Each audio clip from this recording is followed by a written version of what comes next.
pulse of the background screening industry. Brought to you by IQubed Advisors. Welcome to our latest webinar. Now, guys, this is a really intimate little industry prep sesh. I don't think it's lost on anybody that we're all going to be in Anaheim in about 10 days, something like that, less than maybe.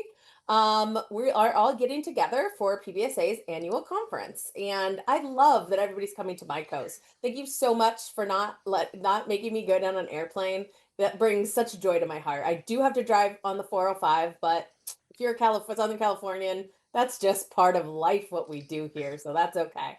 I mean, I'm positive they chose the location just so that it would accommodate you. So this is awesome. I love when that happens. There's nothing more that I love than being accommodated. So much appreciated.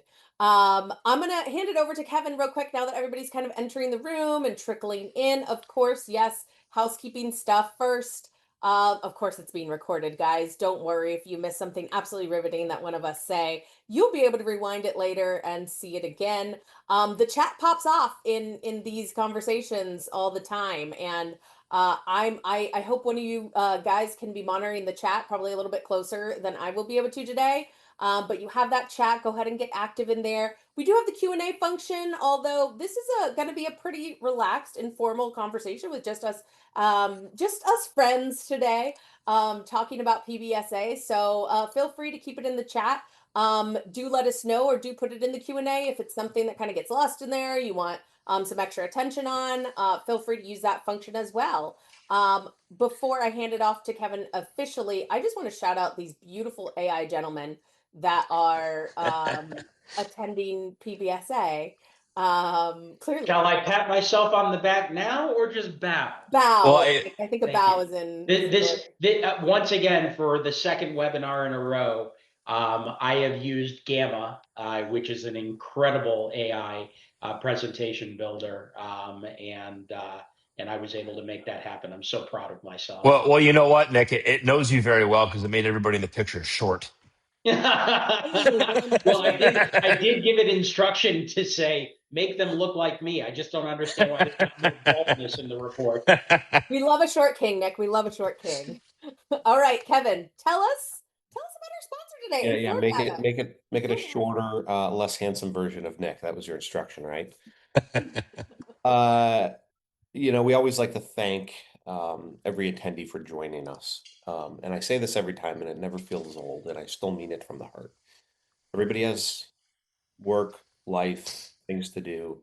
You chose to be here with us. We appreciate that. We value it. We're humbled by it. We want to give you the best 60 minutes we can. Jason yesterday told me, he said he wasn't worried that we wouldn't have enough to talk about. And I said, the Browns will win a Super Bowl before we run out of things to talk about. We got about the Browns just need to win a game.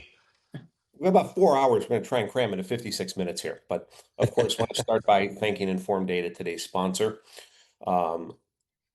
Informed Data, sponsoring today's episode. They're the background screening data partner behind brands that you trust.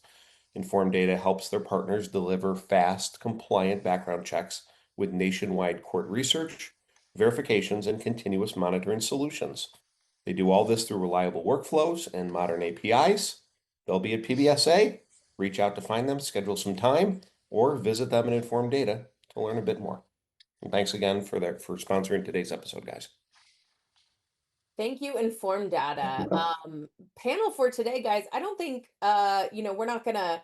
Well, you're gonna hear enough from all of us today. I'm sure we don't need to give it too much, but just real quick, I'll go around the room and have each one of us introduce ourselves. First and foremost, starting with myself, of course. I'm not IQubed Webinars. I'm Bianca Lager, and I work as a consultant with IQubed on a variety of things, a lot of executive coaching and consultative work with revenue, so like sales and marketing, thinking about how to strategically grow your business for your next phase. So, Nick, you're up next, my friend.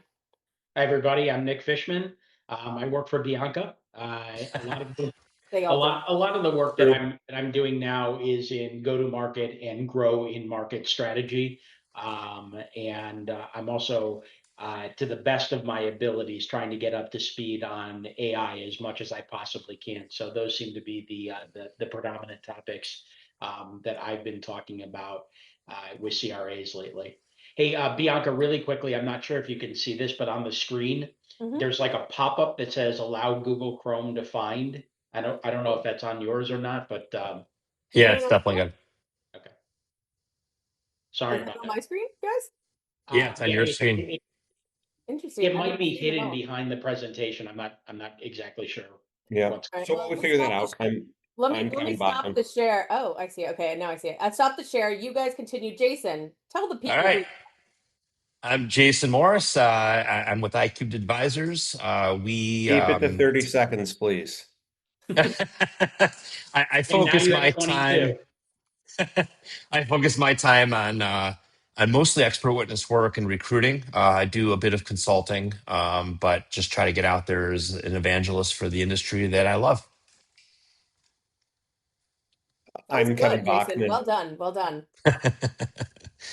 In addition to the work that we do here and the podcast that I host, Background Check Radio, I spent a lot of time thinking about how to help CRAs improve their business, increase their profits, grab more margin.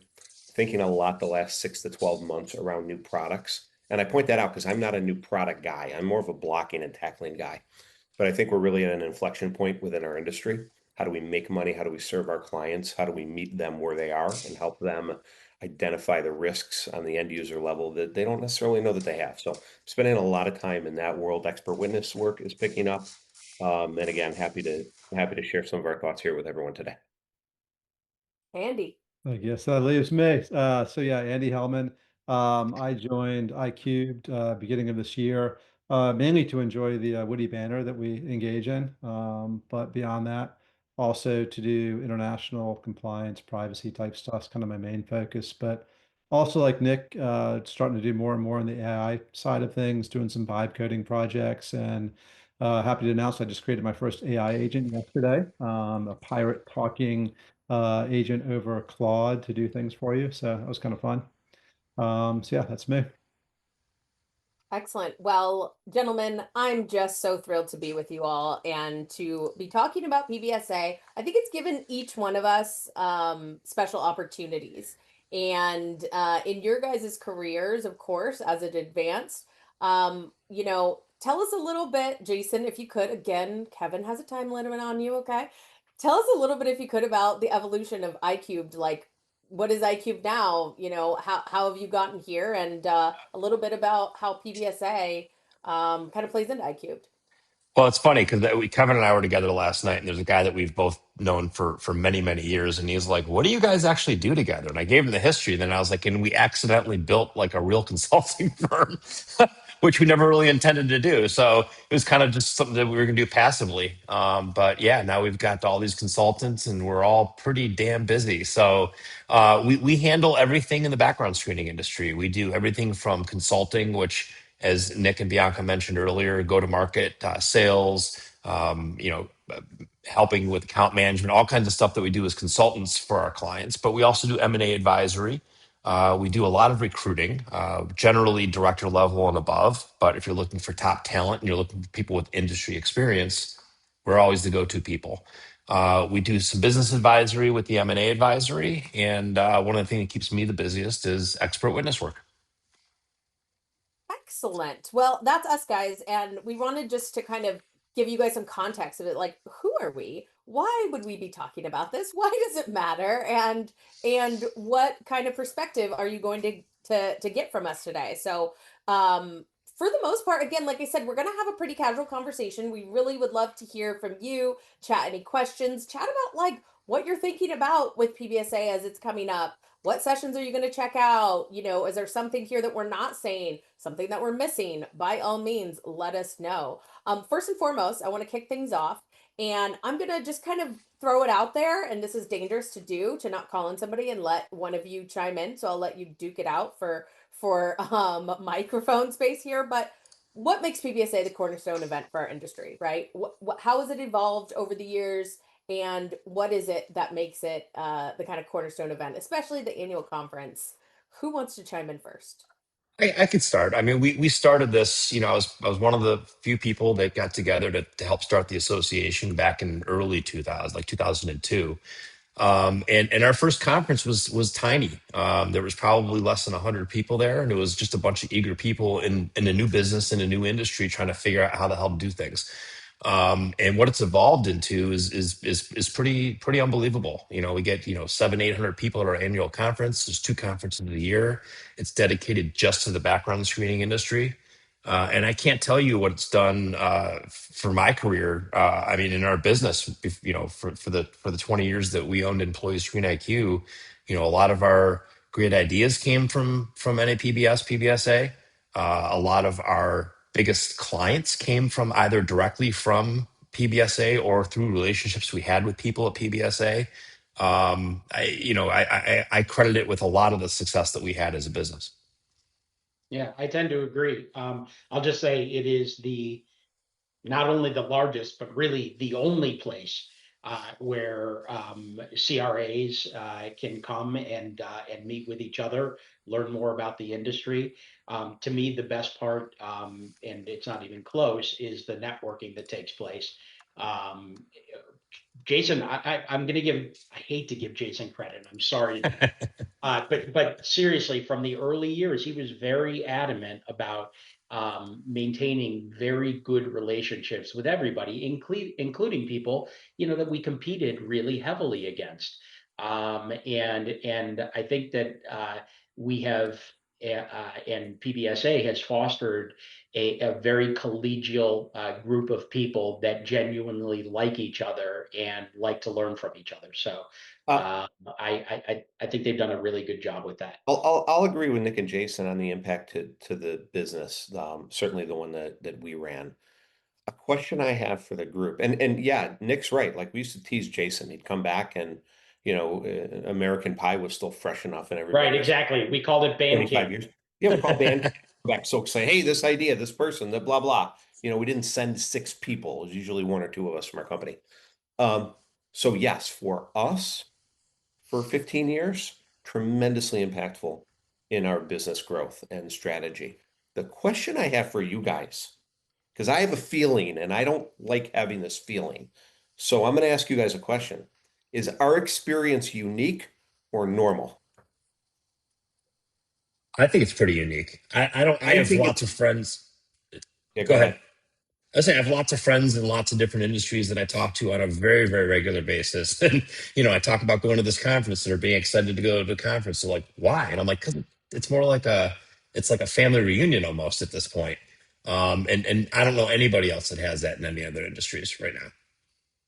Yeah, from an industry standpoint, I've been in a couple other industries, and this is why, again, what I think Jason was doing in terms of the hard networking, even among competitors, is so different because other industries are very cutthroat, and you really do not have much to do with your competitors.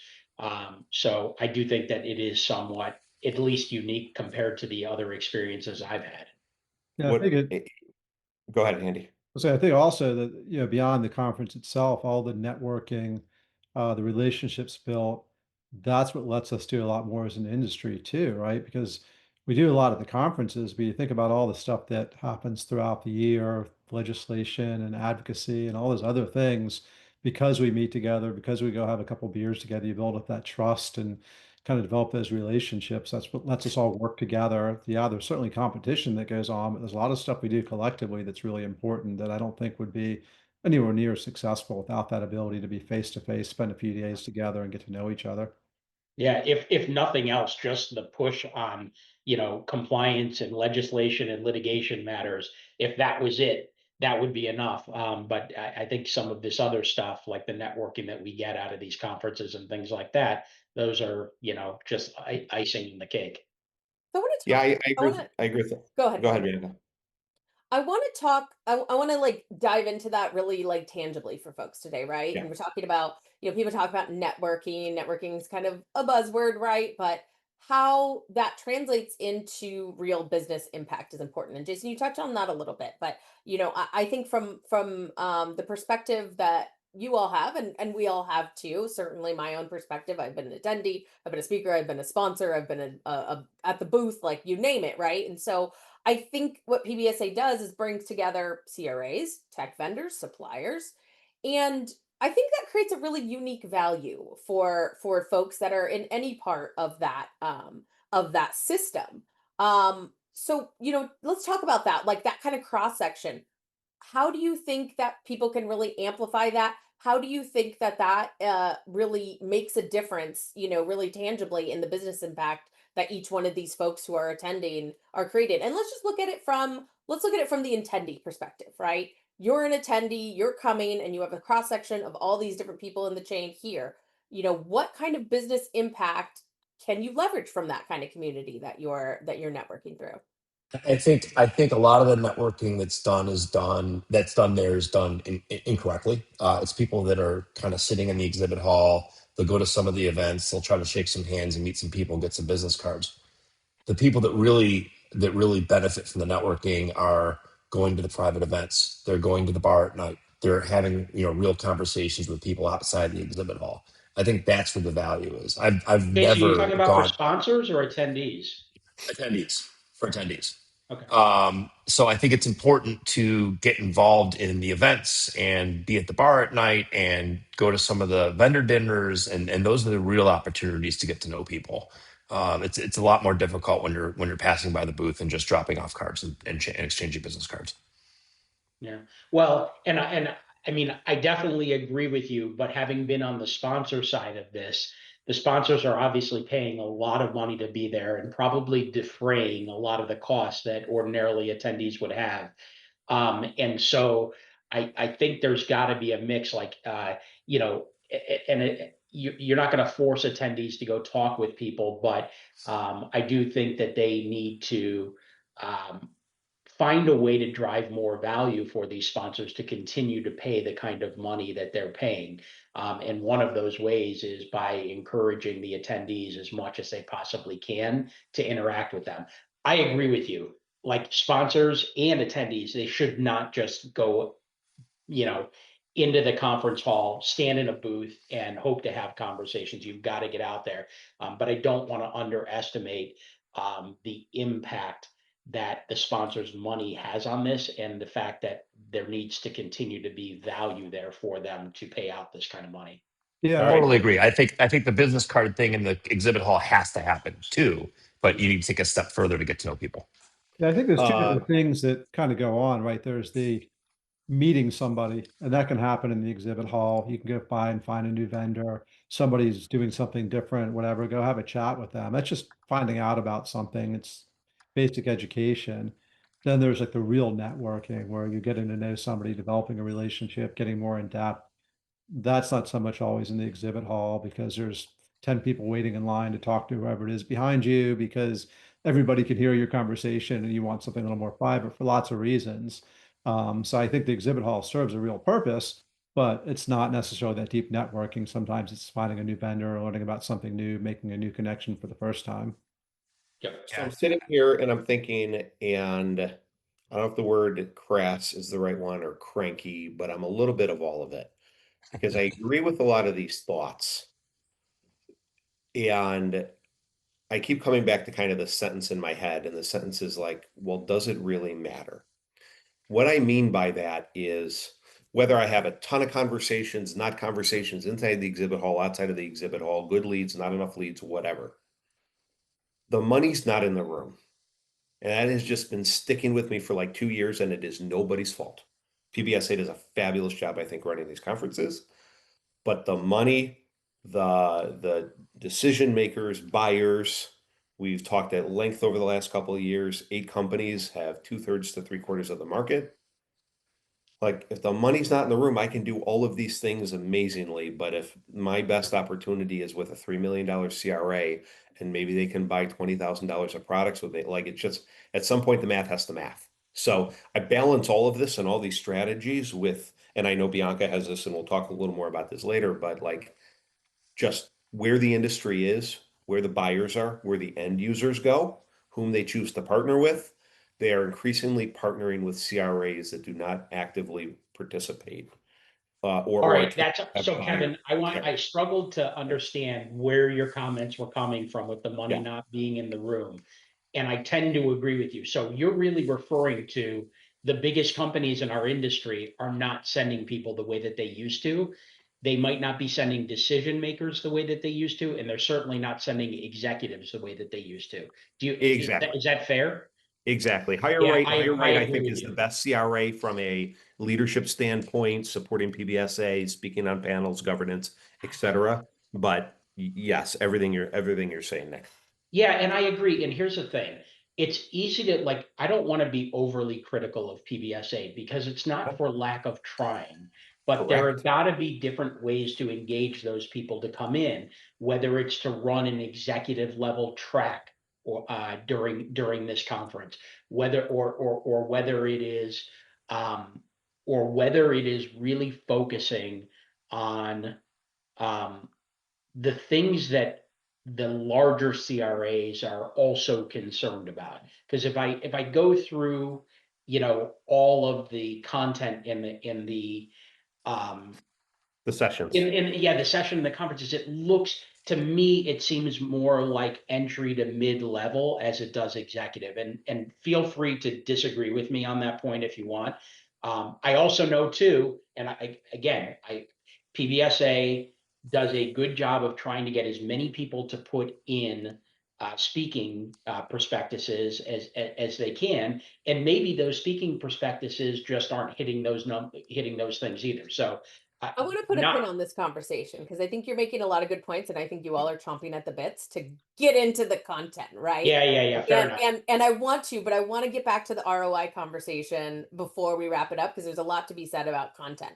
I Yeah. think it also, what I want to ask you guys, tease up content because it will really be tangible. I think I'm very mindful also of like are a lot of sponsors from PBSA here with us today, right? And so I want to give us an opportunity to talk about the concept that you guys were just talking about real business happening outside of the booth. Okay.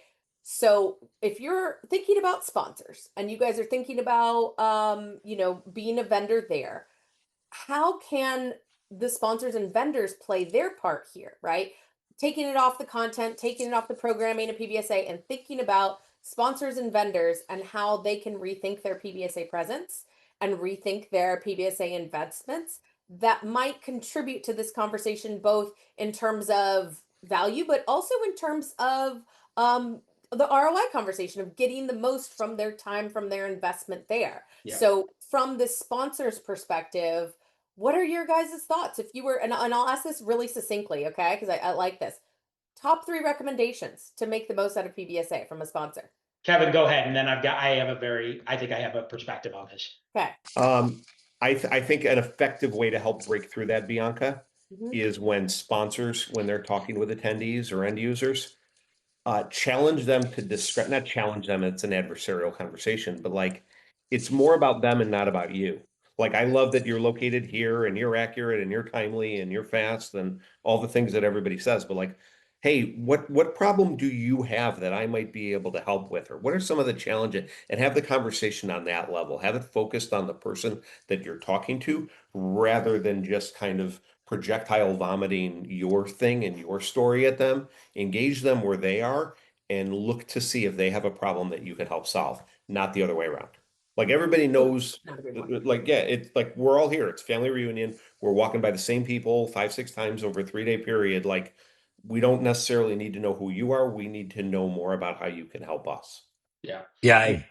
Go ahead, Jason. I'm sorry. I totally agree with that. And if you're a sponsor and you're an exhibitor and you're like, man, it's the same thing every conference. It's just rows and rows and rows of booths. Like, then be different. Then do something different than everybody else is doing.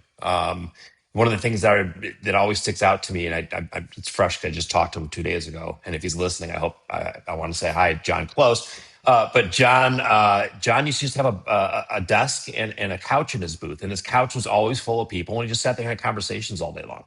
And it was very effective for him to bring on clients. So he was a little bit different than everybody else. So that's what I would suggest. Yeah, so I agree with both of those things. Here's what I started to do a little bit differently at the conference over the last few years. I focused a lot on the things that happen outside of the exhibit hall. And so whether it was private dinners that we would have with customers, where we really got that time, to be able to show them that we appreciate their business, or for prospective new customers that that we do things like this. But it was engaging them more privately than you can on the conference floor. So maybe I was spending less money on the booth.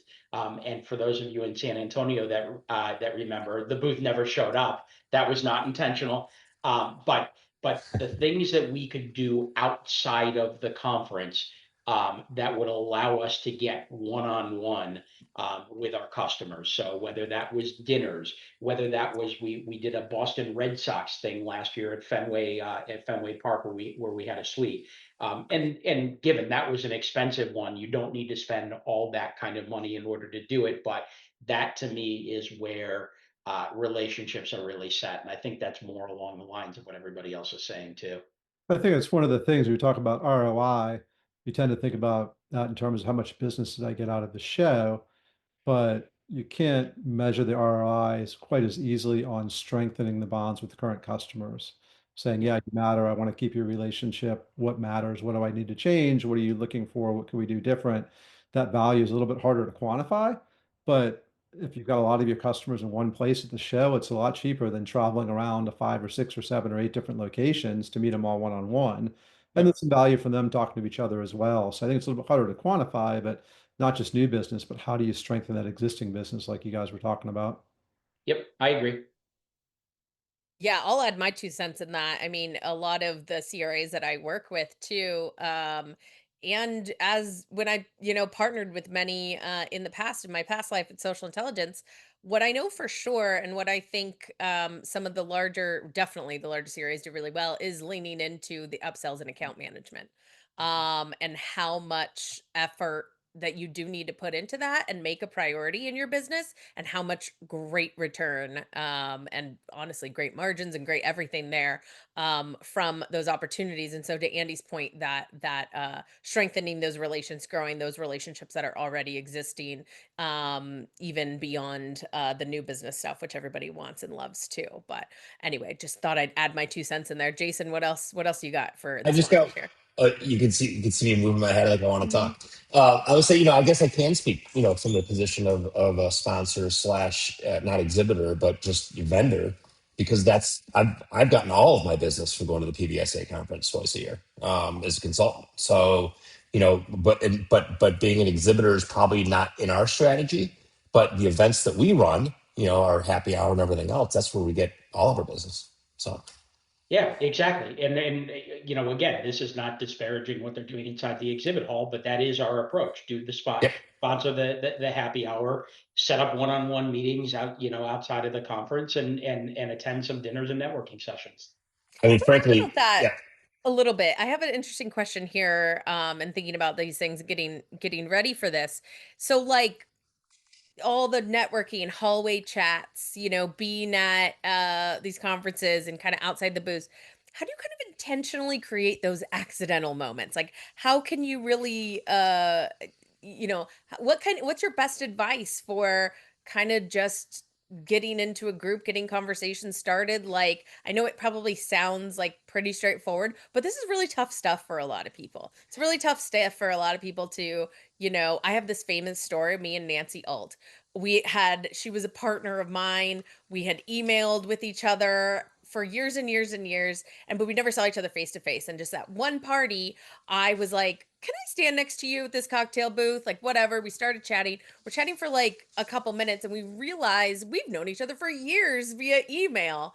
And talk about that deepening of that relationship, and that growth, and really, we created a friendship from there, that in a really true way. And so, showing up to the parties, infiltrating, talking, like, what's your guys' best tips on just kind of working the room here? I'll take that a step back because I've been doing it for the last week. I email everybody I know going to the conference before I go to or not necessarily email. I'll text them, or I'll go to LinkedIn and do it through a chat there. But hey, I'm going to be at the conference next week. Love to spend some time sitting down with you. Let's catch up. Then I'll run into him in the exhibit hall, and then we will stand at a table and have lunch together or whatever. So I spend quite a bit of time prior to the conference going through everybody I know that I think will be there and just sending them a personal note, not a blast through, MailChimp or anything like that. It's personal.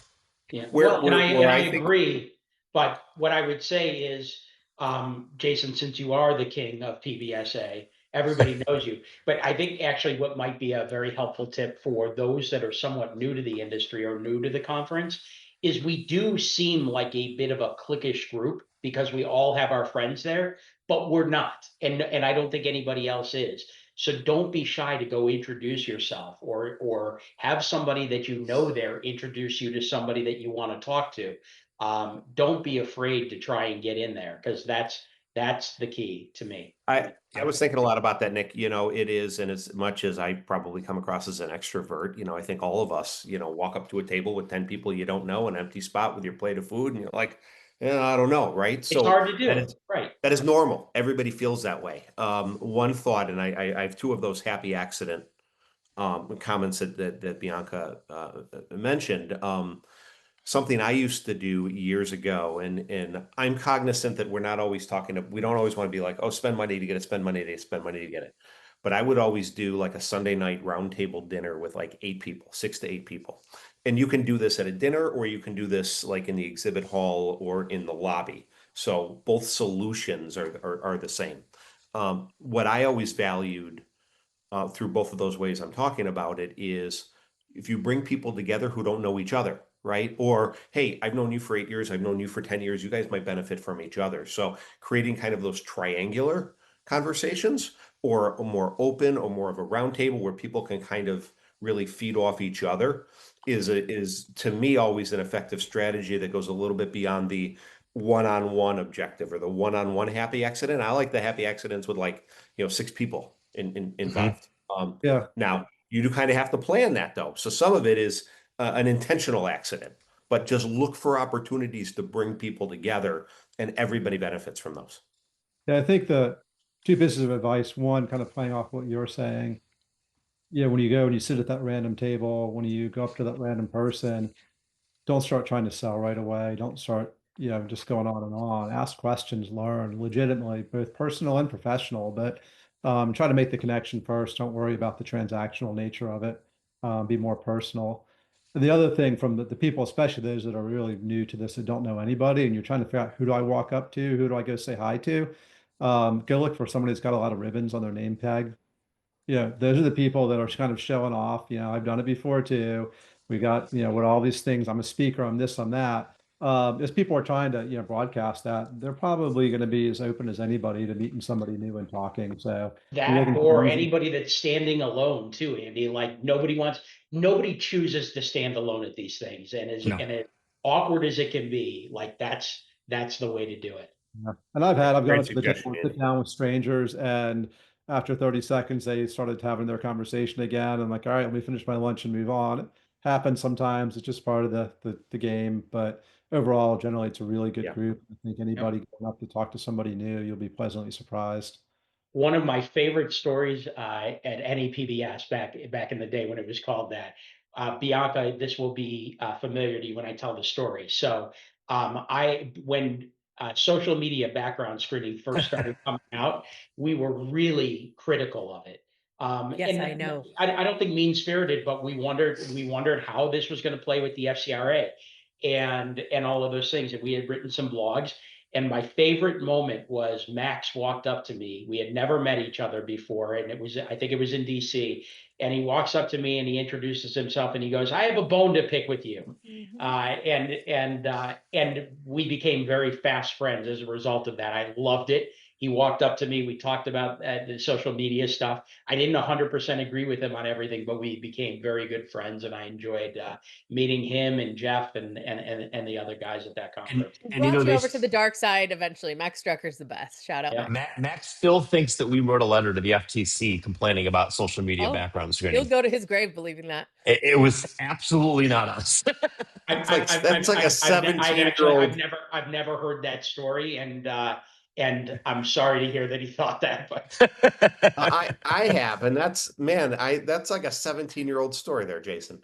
Yeah, and it was a very well written letter, so that takes me out of the equation. I didn't write it. Fair, Nick. well, You're you not could have off used the me as your top of the. ghostwriter, as you always do. True. But before we pivot, guys, I want to jump in and just, we're about a half hour in. I wanted to say thanks again to Inform Data, our sponsor. If you care about coverage, accuracy, keeping your SLAs, you'll really enjoy how Inform Data makes complex data feel simple. Learn more at informdata.com to see how they turn background screening into a competitive advantage, and find them and connect with a data expert today, next week, next month in Anaheim. They're there if you want to reach out and find them. So thanks again, guys. Excellent. Shout out to also the chat in here. We have some great suggestions. Yeah, if you're kind of wandering around PBSA, not sure to talk to, go grab a ferret. Jamie's always happy to toss you a ferret. We also have a she mentioned that in the chat here. Come talk to her. Come get a ferret. Tyler also mentioned here that he got a great drug testing vendor through recommendation over a whiskey with a longtime PBSA member who sold the company on how good they are. It was the most valuable conversation in my memory, and that was in Arlington. So I love your guys' suggestions here of just like how to break the ice, how to go like talk to people, and just those values of those outside the booth conversations, and to everybody's point here, how to really engage with people and to have fun with it, of course. Tyler just wanted to stress, though, how important the whiskey was to that conversation. He's now reinforced it. Well done, Tyler. The whiskey was great, she says. And you can also find us, and we'll introduce you to people. Like that's kind of what we do. We're connectors. So if there's somebody you want to meet and you really want to meet them, and maybe we know them, so we'll be happy to make an introduction for you. Yes, absolutely. Okay, so now let's get into it, guys. You guys were chomping at the bits with the content conversation. Let's pivot to that a little bit. Let's pivot to that. And guys, keep it up. Keep it going in the chat here. I love the conversations over here and your suggestions, your stories. That's what we're here for, is to share great tips and great advice. And I'm sure everybody's going to have a lot to say about the content conversation. I think this is a conversation that certainly is spoken about at PBSA while I'm there. I think a lot of people have ideas or thoughts on content. We're talking about content, we're talking about programming. Nick, you had mentioned the executive track. I think it's a really interesting idea. I think there is not just outside of the large CRAs, or just thinking about the people that are there. I think there are a lot of kind of mid-sized businesses, and some of these folks don't necessarily think about themselves as executives, but they are, right? And I think it could really be an opportunity to help uplift some of the ways that they think about their business, how they think about growing their business, how they think about what the next 3 to 5 years might look like in their own career and their own life. And so what's the vision there? Talk about that executive concept, and maybe even talk about some ideas, and hey, this might be an initiative that IQubed takes on to bring about, to have some sort of roundtable. If Tell us in the chat, we're giving the people what they want, right? So yeah, tell us more about your executive track idea. Yeah, so to me, it's content that really does appeal to the kinds of things that executives and business owners struggle with every single day. But it's not things like, how do I fulfill verifications better? It's more along the lines of, what does my strategic planning look like? It's things like, what is the market telling me right now? Whether it is the background screening M&A market, whether it is the employment market, whether it's looking at the economy and forecasting what's going on with that. I think there are things like that. I also think that there is a great opportunity for roundtable discussions where topics can be brought up ahead of time that are important to those that qualify for the executive track, where they really can dive into issues together. And maybe it's not a formal presentation where somebody's standing up with a PowerPoint, but maybe it's literally sitting around a large round table and having a discussion that is meaningful and impactful to their businesses. What I love about this, I've deferred a bunch of times, Jason, to everybody in the room. I'm taking this one. Go for it. What I love about this, and admittedly, we've talked about this publicly, privately, webinars, podcasts, probably a better IQubed advisors solution, but certainly opportunities within PBSA. And that's where I was coming from earlier when I said, hey, was our experience as business owners with PBSA the norm or unique? And where I think it's unique a bit is because all those things Nick just mentioned, we were able to get a lot out of the conference, networking, our associations with people, et cetera, et cetera. And we all want this for those small business owners. Bianca, great point. They don't think of themselves as leaders, but they sure are, to be able to take business solutions back into their organizations, make more money, increase margins, cut turnaround times. I will say space is always a factor, exhibit halls, conferences, right? But I've always been proud to sit on the peer review committee for sessions.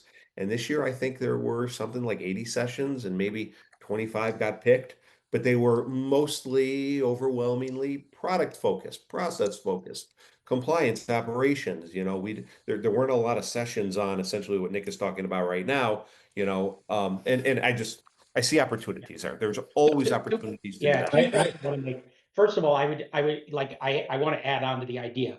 I think you have to have investment bankers in that meeting. I think you have to have industry analysts in that meeting. I think you have to have private equity people in those meetings.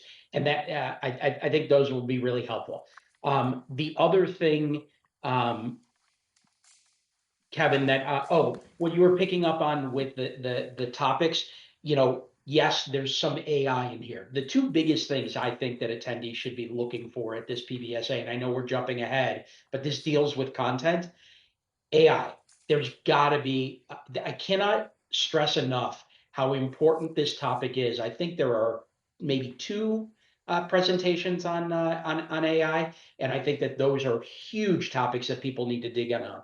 The other huge one, and Kevin alluded to it before when he was talking about creating new products, is whether it's new products or just talking about how is the industry going to grow its market share, its business. Those are really important topics. I'm not sure there's anything really on that, but correct me if I'm wrong. There's a few. Yeah. Okay. There's a few, and I That was the next question. propose Go ahead. I propose doing an executive track to PBSA. It's on their radar. It's one of the reasons I joined the leadership development committee there. I know how important it is to a lot of people, and personally, and I've told this story several times on podcasts. Many years ago, we were making the transition to not have the mid-year and the annual be the times that they're at right now. We skipped one of the conferences. This is going back about 15, 20 years. And in turn, Cliff Williams from Innovative had his own little round table. He flew in like 20 people, and we spent the weekend just sitting around a conference table talking about how to grow our businesses and the struggles that we were having in our businesses because we were all going hockey stick at that point. And some of the best advice I had ever gotten from another competitor, I got at that meeting. And we were struggling to find good employees, even though we were surrounded by 6 colleges in Cleveland. And I'm not going to give her name, but she's one of our competitors was like, we've been really successful hiring music majors because they think differently, they're incredibly smart, they think investigatively, and really they want to play music, so they just need a job during the day. So they'll be some of your best employees, and we did that, and some of our best employees were musicians. So I got that little bit of information from going to a roundtable. So I think there's a lot of value going forward in doing something like that for the future. The best point you just made, Jason, and yes, I do think we are collaborative and collegial, but there's still that wall from a competitive standpoint that's, I think, just natural to everybody. Best point you made, Jason, is a competitor gave you your best idea. I have long felt that if you are a CRA in Missouri, you are not harmed by networking, sharing secrets, whatever, with somebody in Minnesota, and vice versa. The world is a Totally huge agree. place. This is a $6 billion industry. Start talking, sharing, show a little skin. These are great ways to get good ideas to help propel your businesses forward. Yeah, and I'll tell you that we had, probably 10 of us. This is going back 15 years too, but we're still all friends. We had this kind of back channel PBSA compliance text going that, if we needed to ask somebody a question in confidence, we knew we could do it. And it was all for usually compliance things or how to solve a problem. Those are all relationships that we had because we trusted each other through PBSA. Yeah, I mean, great advice. And on that note, I would say that, like, in addition to our conversations here about outside the booth and things like that, both for sponsors, I think especially for sponsors or vendors that are going to be at the conference, is showing up the to the sessions. I can't tell you how many conversations and how much business I made personally by, yes, we had a booth, but then I would also, pop into sessions and you're sitting shoulder to shoulder with people, you're chatting, you're getting to know each other, you're passing business cards, you're all this kind of stuff. Like, it's an excellent opportunity, obviously, not only to learn something potentially, but also to, rub shoulders literally with the people that are sitting next to you. So on that note, before we close out here, I want to just kind of, what sessions are you guys going to? What are the standout sessions for you guys that are on your radar, that you're thinking about attending? Nick, you mentioned some AI ones. Jason, what are you looking at? There's two M&A ones that I plan on going to, and the AI one, of course. Yeah. Yeah. I Nick, how about I you? the two that I've earmarked is, first, leveraging AI to build a better business, uh, moderated by our good friend here, Andy Hellman. Oh, And never mind. I'm not going to go to that anymore. Yeah. And then, of course, Yeah. our buddies from Tandem AI, Justin Cameron and Bill Wilder. And then Julie Hackman is also going to be on that, and Mm, Navin Chung. Um, that's gonna be a great one. Navin, I hope I pronounced your last name correctly. That's a good one. And then I never miss a chance to see Angela Preston. And so the Friction Five, tackling top tensions between legal and the business. Every time Kelly, Angela, and Kelly Ubell, Angela, and Kelly O'Shea talk, I want to listen. I'm going to that. Awesome. I see some end user stuff in there too, so I think that's an interesting one. I was thinking about you, Kevin. What's on your radar for PBSA sessions? Yeah, so Rebecca Weiser at CoStar, previously at BlackRock, previously at Mhm. Boeing, and Aaron Novak from Uber and I are doing a panel on end users.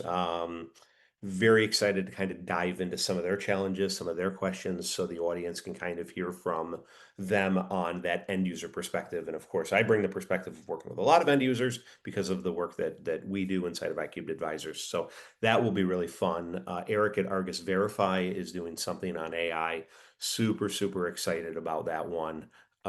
So really looking forward to a lot of content. And I agree with what you guys had said about, hey, vendors, it's okay to step out of the booth. I long believed that an empty booth was a sign of weakness. You should never leave a booth empty. But we also Not at know this conference. if you I leave the booth. yeah, if you've been to more than one of these, like really, I said it a half hour ago, you're going to walk past the 5 or 6 people. You're going to walk past them 5 or 6 times. Like if you want a time to talk, you're going to find a time to talk to them. Get to the sessions, make a couple new friends, sit next to somebody you don't know. That's a really effective use of 40 minutes. Yeah. Hey, by the way, let's give a shout out to Jamie Francos too from Ferretly, who is leading a session. Can AI judge character? That ought to be a good one, and I will definitely be there as well. And I expect my free stuffed ferret, Jamie. Can't get enough of those ferrets. Andy, outside of your own, of course, I don't know if you'll just be preparing for your own speaking moments the whole time, but what are you looking forward to getting involved in there? Yeah, I mean the one that's it's a little more old school, but I would say anything that's done by the attorneys.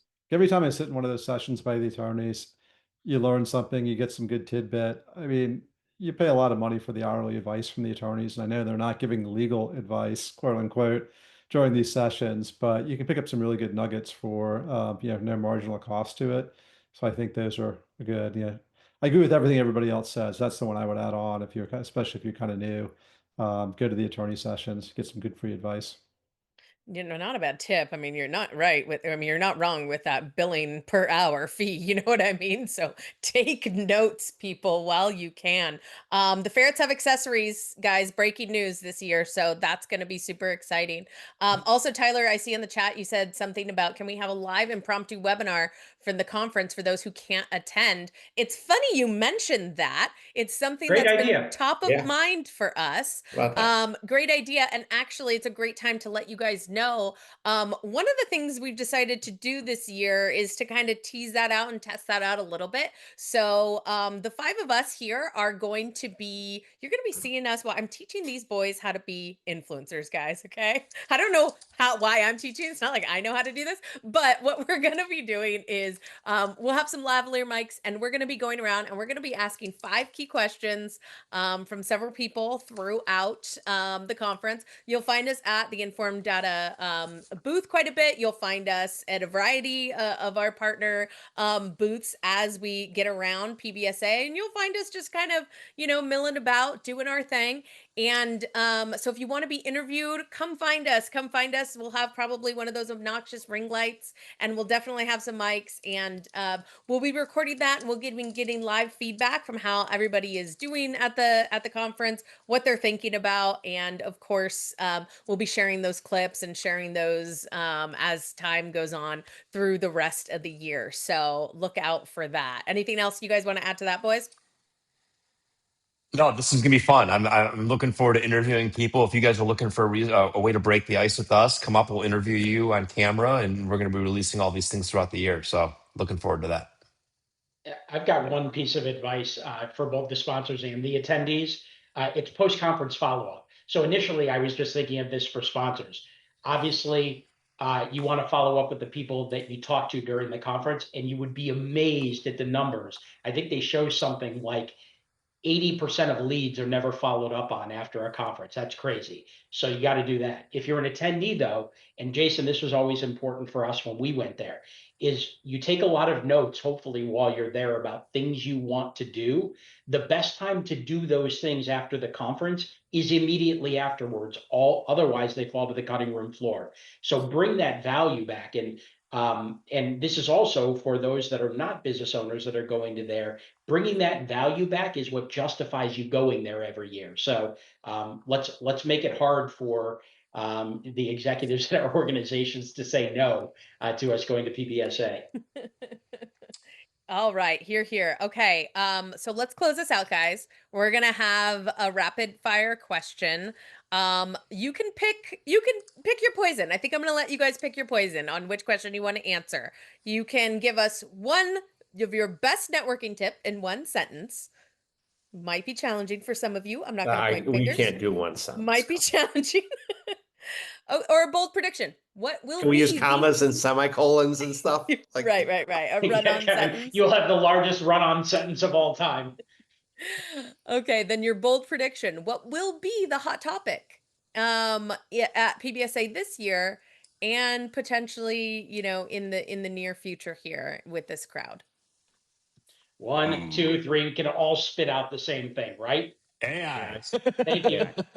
Yeah. AI will be the Also- hot topic, but I'm very interested to see if people walk away saying, okay, I have a practical, more knowledgeable understanding of AI, as opposed to, okay, there's this thing out here and I should wonder about this state legislature and AI and this like more nebulous. Like AI is coming to your business. It is here. My wife's actually at a 3-day conference on it this week.